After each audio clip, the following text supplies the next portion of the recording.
mohon maaf sebesar-besarnya karena mungkin akan menyinggung, tetapi dalam menyusun tesis ini saya mau tidak mau saya harus membaca banyak buku acuan. Dan di dalam beberapa buku, bukan beberapa, banyak buku, sebelumnya saya mohon maaf ya, Bapak-bapak. Boleh, tidak perlu khawatir menyinggung kami, silakan. Karena begini, di dalam buku acuan yang begitu banyak, saya membaca bahwa agama Islam adalah agama yang datangnya dari Arab pra-Islam, yang adalah agama pagan. Pagan adalah agama penyembah berhala. Sekali lagi maaf.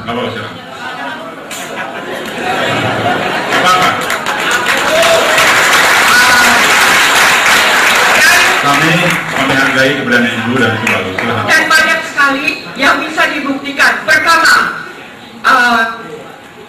yang dewa yang mereka sembah adalah dewa bulan.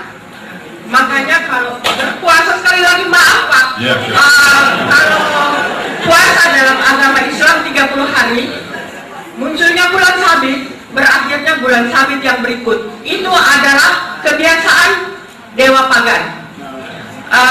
Kedua, kalau kita lihat batu yang disembah di sana adalah juga menurut buku-buku itu adalah penyembahan berhala yang harus mengelilingi. Itu kata buku, bukan kata saya Pak. Dan penemuan yang paling penting ini arkeologi, bahwa memang dewa bulan itu disembah. Banyak sekali bukti-bukti arkeologi. Dan kalau kita lihat juga, kalau berbicara soal bulan sabit, bendera-bendera negara Islam bulan sabit. Menara Azan bulan sabit. Banyak sekali yang bulan sabit. Itu asalnya dari penyembahan berhala. Itu asalnya loh. Setelah itu Islam berubah, itu puji Tuhan kata orang Kristen. Jadi ada satu lagi. Dua pertanyaan saja Bu. Iya, karena harus disiplin. Tentang alam. Nanti dilemparkan ke teman yang lain. Jadi ini supaya disiplin, dua pertanyaan. Satu lagi Pak. Satu lagi. Boleh.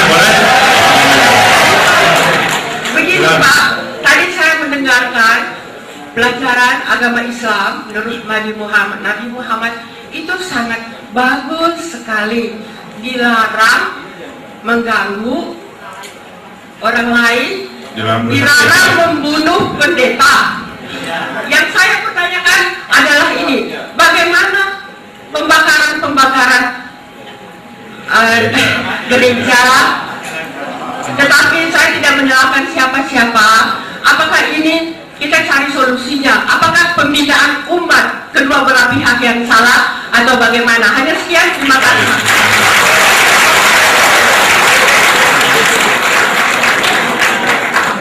Karena Ibu tadi minta maaf, kami sudah maafkan. Baik. Sekali lagi saya sampaikan terima kasih kepada Ibu yang telah menyampaikan pertanyaannya. Dan satu tesis yang luar biasa yang sedang disiapkan oleh Ibu. Mudah-mudahan dengan tesis tersebut saya berdoa Ibu bukan hanya berhasil menyelesaikan tesisnya, tapi betul-betul bisa mendapatkan jawaban siapa Tuhan yang benar untuk disembah, insya Allah. Baik, saya ingin jawab dan dengan apa yang disampaikan oleh Ibu tadi, dan saya paham betul kalau Ibu tadi begitu hati-hati menyampaikannya, takut umat Islam tersinggung dan lain sebagainya. Karena kita sudah sepakat, kita berdialog, saling tukar informasi, saling memberi soal dan jawab. Jadi insya Allah hal-hal yang dikhawatirkan oleh Ibu tidak akan terjadi, insya Allah. Pertama saya ingin terangkan di sini bahwa Islam datang dari Arab, dan Arab saat itu dikenal sebagai penyembah berhala, sehingga kemungkinan besar bahwa ajaran-ajaran Islam itu sudah terkontaminasi dengan ajaran-ajaran keberhalaan yang dianut oleh orang-orang musyrikin yang ada di Mekah saat itu. Nah, jawaban yang pertama ingin saya sampaikan bahwa soal nabi yang dipilih oleh Allah, apakah itu dari Bani Israel atau dari suku Arab atau dari suku manapun, itu sepenuhnya merupakan hak prerogatif Allah. Artinya tidak ada satupun di antara umat manusia yang bisa mendaftarkan diri kepada Allah sebelum lahir, ya Allah, saya mau lahir jadi orang Jawa saja ya Allah. Itu tidak akan pernah bisa, ya kawan. Jadi siapapun yang dilahirkan ke atas muka bumi ini dari suku apa, golongan apa, sepenuhnya merupakan ketentuan Allah Subhanahu wa Ta'ala. Nah, adapun kearaban Nabi Muhammad SAW tersebut sama sekali tidak menjadikan orang-orang yang bukan Arab tidak mengikuti ajarannya, karena dalam Islam itu yang dilihat bukan soal kesukuannya, tapi yang kita kembali adalah kitab sucinya. Karena Al-Quranul Karim sudah menetapkan Muhammad putra Abdullah sebagai utusan Allah, maka itu harus kami terima dengan sepenuh keyakinan. Apakah Muhammad itu Arab, apakah dia Cina, apakah dia India, apakah dia dari suku lainnya, selama itu sudah ketetapan Allah, maka kami sepenuhnya harus menerima beliau sebagai utusan Allah Subhanahu wa Ta'ala. Jadi saya ingin jelaskan dulu bahwa di Islam itu tidak ada ajaran kesukuan, tidak ada ajaran soal membeda-bedakan bangsa dan golongan. Yang kedua, berkenaan dengan Ka'bah sebagai kiblat kaum muslimin yang terbuat dari batu. Nah, kemudian ada tuduhan seolah-olah umat Islam itu menyembah batu. Nah, di sini perlu saya sampaikan bahwa umat Islam dimanapun mereka berada, kapan saja saat mereka yaitu bermunajat kepada Allah, kemana saja mereka menghadap, maka dengan niat yang ikhlas untuk mencari Allah, mereka akan mendapatkan Allah. Dan Allah tidak pernah yaitu memerintahkan umat Islam ini untuk menyembah Ka'bah. Sekali lagi, Ka'bah yang terbuat dari batu sama sekali tidak pernah disembah oleh umat Islam. Bahkan karenanya saya katakan sekarang ini, kalau ada seorang muslim yang menyembah Ka'bah, sekali lagi yang menyembah Ka'bah dan menjadikan Ka'bah sebagai sesembahannya, demi Allah, si muslim tadi sudah murtad, kafir, keluar dari agamanya. Jadi ini, karena itu setiap muslim dia harus perhatikan, dia punya hati. Dia menghadap ke Ka'bah itu bukan menyembah Allah. Jadi dia harus hadirkan di dalam hatinya, dalam sanubarinya, dalam jiwanya, bahwa dia hanya menyembah Allah Subhanahu wa Ta'ala. Nah, sekarang muncul pertanyaan, tapi kenapa harus menghadap Ka'bah? Sekali lagi jawaban yang pertama, karena Allah yang memerintahkan umat Islam untuk menghadap ke Ka'bah. Dan perlu dicatat bahwa sebelum umat Islam menghadap ke Ka'bah, selama tidak kurang dari 16 bulan umat Islam menghadap ke Baitul Maqdis, yaitu menghadap ke Baitul Maqdis, ke Al-Masjidil Aqsa, dan itu dipimpin langsung oleh Nabi Muhammad SAW. Karena perintah Allah harus menghadap ke Baitul Maqdis, kami menghadap ke Baitul Maqdis. Tapi 16 bulan kemudian Allah memerintahkan kami menghadap ke Ka'bah, kami menghadap ke Ka'bah. Andai kata ada perintah Allah untuk menghadap ke Monas, ya kami menghadap ke Monas. Jadi intinya bukan persoalan itu Ka'bah atau itu Baitul Maqdis atau itu Monas. Persoalannya adalah itu perintah Allah. Nah, perintah Allah memerintahkan kami untuk menghadap ke Al-Ka'bah Al-Musyarrafah. Muncul lagi pertanyaan, lalu kenapa harus ke Ka'bah? Kenapa tidak ke tempat lainnya? Nah, di sini perlu kita ketahui bahwa di dalam sejarah umat manusia dan sejarah para nabi, bahwa Ka'bah yang ada saat ini, yang dilihat dan bisa disaksikan oleh seluruh umat manusia di dunia, tidak lain dan tidak bukan adalah satu tempat yang dulu dibangun oleh bapak para nabi, oleh seorang manusia yang begitu mulia dan dihormati oleh berbagai macam umat beragama. Dialah Khalilullah Nabiullah Ibrahim alaihissalam. Jadi Nabi Ibrahim yang membangun tempat tersebut karena memang diperintah oleh Allah untuk membangun tempat tersebut, yang kemudian dilestarikan oleh putranya yang bernama Ismail alaihissalam, yang kemudian juga dijaga, dilestarikan dilestarikan, dipelihara oleh para penerusnya, dan akhirnya sampai ke zaman Nabi Muhammad SAW. Bahkan pada saat zaman Nabi Ibrahim, Ka'bah betul-betul menjadi satu tempat yang suci, bersih daripada kemusyrikan. Tapi begitu roda sejarah berputar, proses yaitu perpindahan dari satu umat manusia ke umat manusia lainnya berjalan, akhirnya muncullah orang-orang yang menyimpangkan, yang menyimpangkan ajaran Nabi Ibrahim yang hanif. Akhirnya mereka meletakkan berhala-berhala di sekitar Ka'bah. Kemudian mereka juga ada yang menyembah Ka'bah. Akhirnya lahirlah Nabi Muhammad SAW sebagai keturunan dari Nabi Ismail alaihissalam yang mendapatkan tugas dari Allah untuk membersihkan Ka'bah dari segala berhala dan untuk membersihkan Ka'bah dari segala kemusyrikan. Dan itu sudah dilakukan oleh Nabi Muhammad SAW, dan akhirnya beliau berhasil menghancurkan seluruh berhala yang ada di dalam Ka'bah maupun yang ada di luar Ka'bah, bahkan yang ada di seluruh kotak suci Makkah, sampai akhirnya Ka'bah kembali kesuciannya daripada kemusyrikan sebagaimana sedia kala sejak dibangun oleh Nabi Ibrahim alaihissalam. Nah, di sini yang ingin saya tekankan bahwa kenapa harus Ka'bah yang dipilih? Ya, karena Ka'bah punya nilai historis yang luar biasa. Nilai historis dari seorang bapak para nabi, yaitu Nabi Ibrahim alaihissalam, yang diakui kerasulannya, kenabiannya, keutamaannya, keistimewaannya, baik oleh umat Yahudi maupun umat Nasrani, apalagi oleh umat Islam, umat Nabi Muhammad SAW. Jadi sekali lagi, kenapa harus Ka'bah? Tidak lain dan tidak bukan adalah ta'ziman wa takriman, yaitu sebagai penghormatan yang diberikan oleh Allah Subhanahu wa Ta'ala dari hasil kerja Nabi Ibrahim dengan kedua tangan sucinya, dari hasil kerja Nabi Ismail yang menjaga dan melestarikan dari kedua tangan sucinya.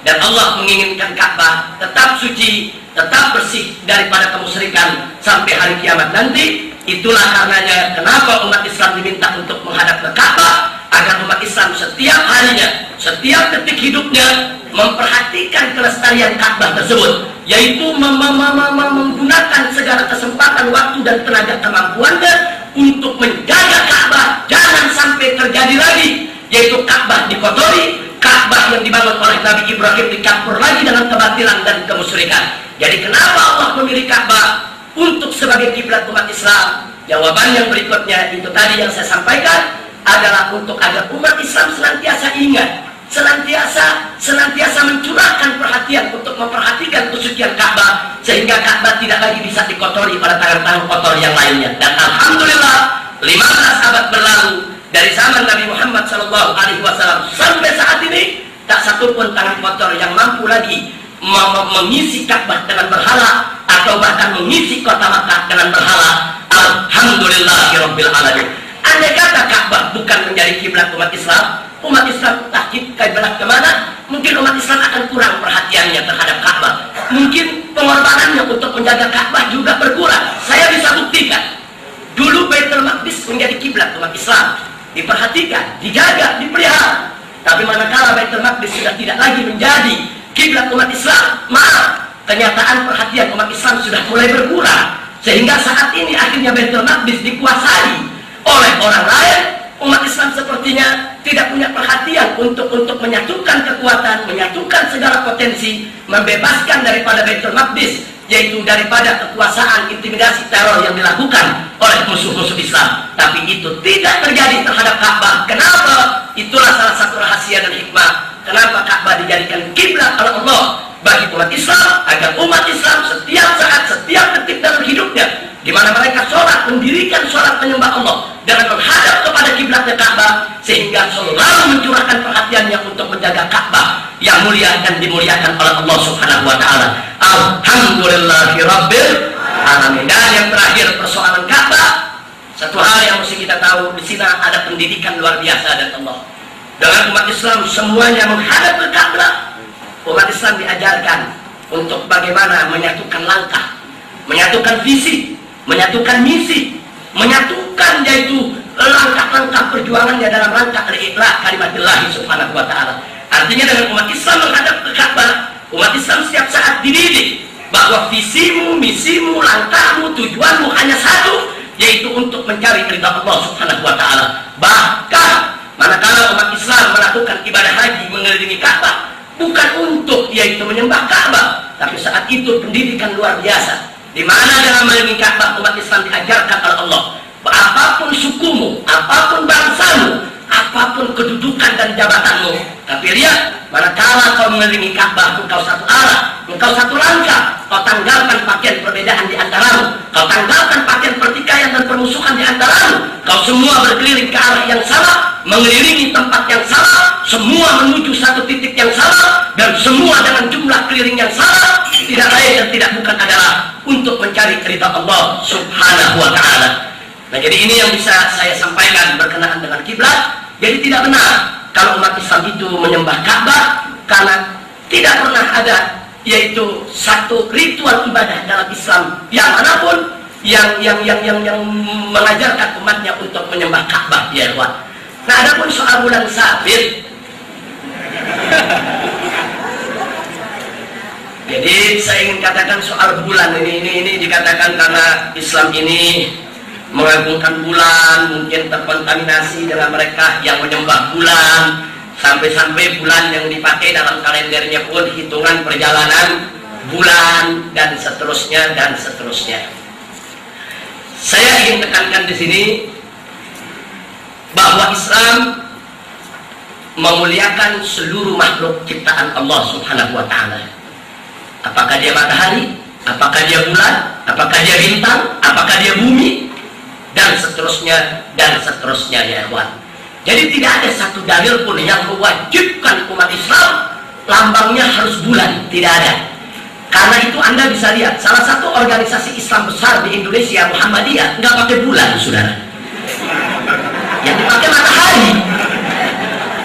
Dan ternyata organisasi yang saya pimpin pun, Front Pembela Islam, tidak pakai bulan, yang saya pakai bintang dan tasbih. Begitu juga organisasi terbesar daripada Nahdlatul Ulama di Indonesia, NU, yang dipakai bintang 9.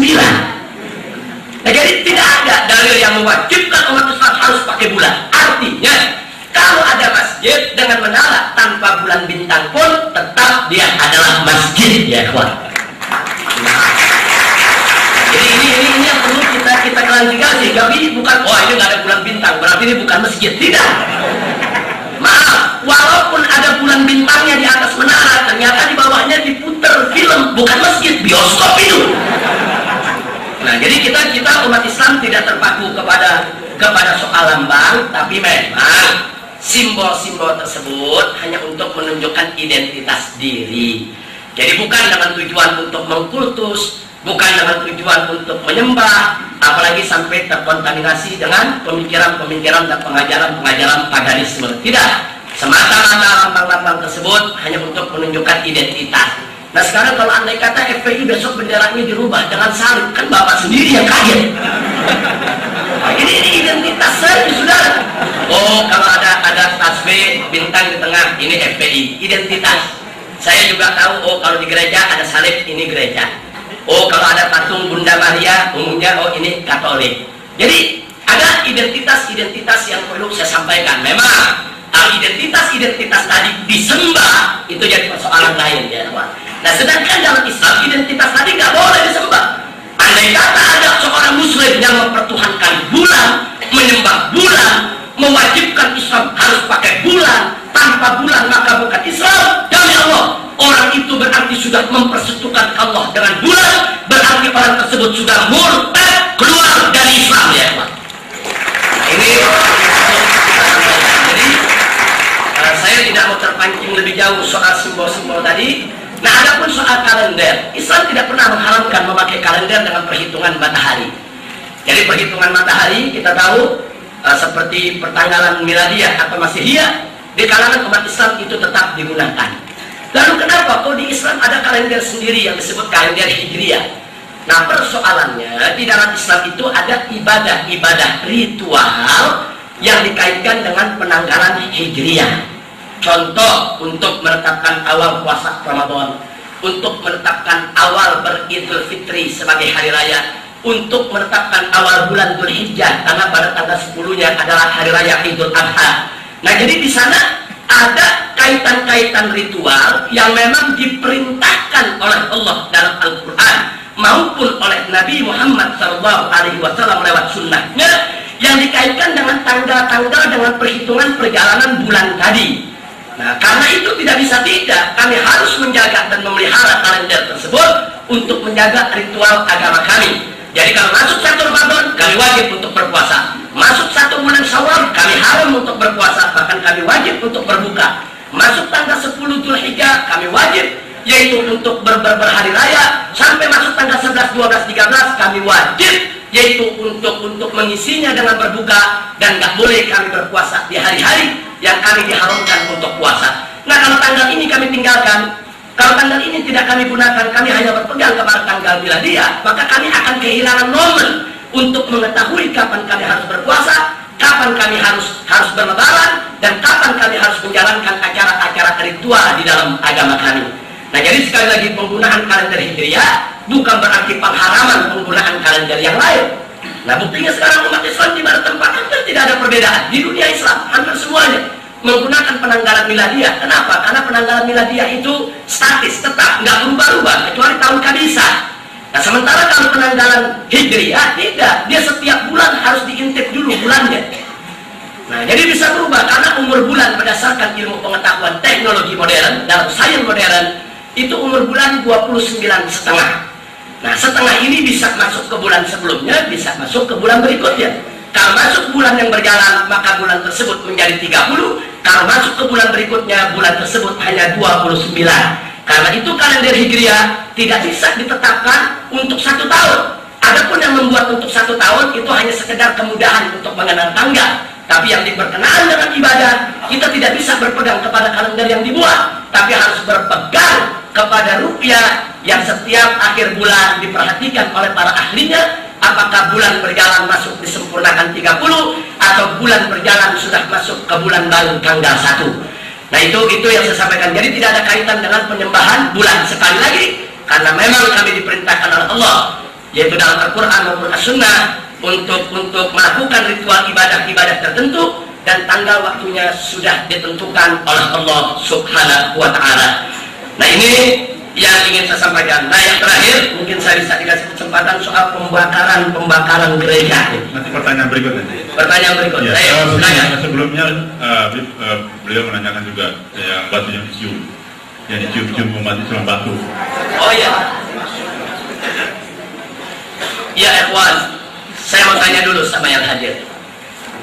Kalau Anda dapat surat dari kekasih, surat itu Anda cium-cium, apa berarti Anda menyembah kekasih? Ayo, saya mau tanya dulu nih. Nah, tentunya kalau kita dapat surat dari orang yang kita cintai, rindu kekasih jauh di mata. Kita dapat surat, Masya Allah, kita nurus ke surat. Maksudnya apa, saudara? Maksudnya mungkin ada wanita kekasih kita yang lama kita nggak jumpa. Jadi bukan bermaksud kita untuk menyembah si kekasih, tidak. Nah, sekarang perlu Anda ketahui bahwa batu Hajar Aswad yang ada yaitu di Mekah sana itu punya keistimewaan sejarah. Kalau sejarah peletakan batu itu sendiri merupakan momentum sejarah dalam kehidupan Nabi Muhammad SAW. Tatkala puak-puak di tengah bangsa Arab berebut mereka untuk meletakkan batu Hajar Aswad tersebut sampai hampir terjadi pertumpahan darah. Kemudian datanglah Nabi Muhammad SAW yang dijuluki oleh orang-orang yaitu kafir dan musyrikin Mekah saat itu sebagai Al-Amin. Tolong dicatat bahwa Nabi Muhammad jauh sebelum menjadi Rasul, jauh sebelum menjadi utusan Allah, sudah dijuluki oleh masyarakatnya dengan julukan Al-Amin, orang yang sangat dipercaya, orang yang tidak pernah dusta, orang yang tidak pernah bohong, dan orang yang tidak pernah mengkhianati janji. Nah, karena itu akhirnya orang-orang yang ingin bertikai tadi, yang satu bilang saya yang letakkan, yang satu lagi bilang saya yang letakkan. Akhirnya mereka sepakat, sudah, kita lihat siapa yang keluar dari pintu sana, itu yang akan memutuskan siapa yang akan meletakkan batu. Ternyata begitu ditunggu, yang keluar dengan izin Allah dan takdirnya tidak lain dan tidak bukan adalah Muhammad sang Al-Amin, yang akhirnya beliau diminta untuk menengahi, dan luar biasa beliau buka yaitu kain lebarnya, kain sorbannya. Kemudian setiap pimpinan suku disuruh memegang setiap ujung dari kain tadi, sementara batu tersebut beliau yang angkat diletakkan di tengah setengah kainnya dan diangkat secara bersamaan. Saat itu dengan peristiwa tersebut Rasulullah SAW telah berhasil dengan kecerdasan, kepiawaian dan keterampilan serta kepercayaan yang beliau miliki di tengah masyarakat menyatukan suku-suku Arab yang hampir saja saling membunuh, saling menumpahkan darah, sehingga semua itu bisa dihindarkan. Artinya kalau kita berbicara historis lebih panjang, Hajar Aswad punya nilai sejarah. Hajar Aswad pernah disentuh dengan tangan suci Nabi Muhammad SAW dan sebelumnya pernah disentuh oleh tangan-tangan Nabi yang lain, sehingga tidak berlebihan kalau ada orang Islam yang datang ingin juga menyentuh mana si batu yang disentuh oleh Nabi dulu, mana si batu yang bersejarah yang hampir-hampir membuat pertikaian dulu. Nah, sama halnya sudah kadang-kadang kalau Anda pergi ke satu tempat, katakan nggak usah jauh-jauh lah, kita di Jakarta. Nah, kita mau tahu nih, lahir di Jakarta udah 30 tahun tapi ke Monas nggak pernah, sudah. Sekali-sekali pengen ke Monas. Katanya emasnya ada 350 kilogram. Ada seorang warga Jakarta udah 30 tahun nggak pernah ke Monas, sampai ke Monas dapat kesempatan ke atas. Begitu ke atas dia lihat emas, dia pegang-pegang, sudah. Apa berarti dia nyembah daripada emas tadi? Tidak, itu karena kerinduannya. Karena dia mau tahu, karena ini unik, karena ini aneh. Karena di tempat lain nggak ada emas semacam ini. Ya, jadi jangan sampai hal semacam ini terus kita artikan, oh ini kalau begitu nyembah emasnya Monas ini. Oh, bisa-bisa Monas jadi Tuhan lagi. Jadi artinya saudara, saya bangga dengan pertanyaan Ibu. Maaf, saya minta maaf, nama Ibu saya nggak hafal, tapi saya paham Ibu seorang mahasiswa S2 yang luar biasa dalam tesisnya. Jadi sekali lagi saya hanya ingin menjelaskan bahwa mencium batu Hajar Aswad atau mengelilingi Ka'bah dan lain sebagainya di dalam Islam itu ada batasan, bahwa selama itu untuk taklim, untuk penghormatan, untuk dikroyat, untuk kenangan, memori dan lain sebagainya, itu sah-sah saja. Tapi ingat, siapapun yang menyentuh Hajar Aswad dengan maksud untuk menyembahnya, siapapun yang mengelilingi Ka'bah dengan maksud untuk mempertuhankannya, siapapun yang menjadikan kiblat sebagai Tuhan sesembahannya, demi Allah dia murtad, kafir, keluar dari Islam, karena Islam tidak memperkenankan untuk mempersekutukan Allah dengan siapapun. Walam yakul lahu kufuwan ahad. Nah, itu yang bisa saya jawab. Baik, mohon di tempat tadi terkait dengan pengurusan gereja. Ya. Kebetulan pada saat istirahat tadi ada yang berbisik kepada saya, mohon moderator yang menyampaikan karena dan mohon dijaga namanya karena khawatir beliau. Jadi begini, ketika Habib tadi menyampaikan begitu indah secara teori, tetapi kenyataan di lapangan justru EPI lah pemimpin perusak. Nah, jadi ini kontradiksi. Ini kontradiktif antara yang harus disampaikan dan kenyataan di lapangan. Nah, ini beliau mengatakan tolong disampaikan secara dulu dijawab. Baik, silakan. Jazakumullah khairan. Yakinlah, kami tidak sekarang yang digambarkan, kami tidak sebuah sebagaimana diberitakan. Kami cinta kedamaian, kami suka yaitu persatuan persaudaraan, dan kami suka kelembutan dan keramahan. Adapun soal pembakaran gereja, saya ingin sampaikan bahwa Dewan Pimpinan Pusat Front Pembela Islam FPI di Jakarta maupun seluruh cabang FPI di seluruh Indonesia tidak dibenarkan untuk melakukan tindakan pembakaran gereja dimanapun mereka berada. Ya, kami paham ada kadang-kadang beberapa sudut daripada posko-posko yang terlibat dengan masyarakat, mereka sebagai anggota FPI, tapi sebetulnya mereka tidak menjalankan kebijakan organisasi. Mereka hanya mengikuti daripada emosional masyarakat yang ada di sekitarnya. Nah, saya bisa buktikan bahwa di tahun 99 manakala terjadi peledakan yaitu Masjid Istiqlal, mungkin Ibu masih ingat, begitu Masjid Istiqlal diledakkan, saya mendapat telepon tidak kurang dari 100 titik yang semuanya minta izin kepada saya untuk membakar semua gereja di Jabodetabek. Ini perlu saya sampaikan, semua telepon, Habib ini udah kelewatan, ini masjid kita ini lambang daripada supremasi agama kita, ini sudah diledakkan, kita bakar aja semua. Nah, saya saat itu saya jawab, kenapa Anda harus membakar gereja? Wah, ini pasti mereka yang perbuat. Bukan pasti aja sudah. Polisi aja belum tahu. sudah melakukan investigasi, menyidiknya ada yang nurut, ada juga yang marah-marah, bilang wah ini Habib pengecut, FPI sudah berubah, dan seterusnya. Nah, tapi satu hal yang tidak dilupakan saat itu, Bapak Pangdam Jaya, yaitu Bapak Mayor Jenderal Jajak Suparman, dan Bapak Kapolda Metro Jaya, yaitu Bapak Mayor Jenderal Polisi Nugroho Jayusman, mengontak, minta ketemu dengan saya saat itu dengan kawan-kawan, dan mereka langsung minta saat itu juga agar FPI turun mengamankan seluruh gereja di Jabodetabek, jangan menjadi sasaran kemarahan umat sampai dibakar atau dirusak. Dan itu kami sepakat, kami kirimkan seluruh aktivis FPI yang ada di posko-posko untuk menjaga hal tersebut, dan ternyata akhirnya kami berhasil. Tidak ada satu gereja pun yang akhirnya dihancurkan atau dirusak oleh massa. Dan jangan lupa, sebulan setelah itu akhirnya tangkap yang melakukannya. Ternyata yang melakukannya bukan dari orang Kristen, saudara. Nah, jadi kita bisa lihat. Jadi di sini FPI nggak sembarangan, tidak emosional, tidak serta-merta main-main membakar gereja orang. Karena kita tahu aturan kok. Kita tahu aturan agama kita ada.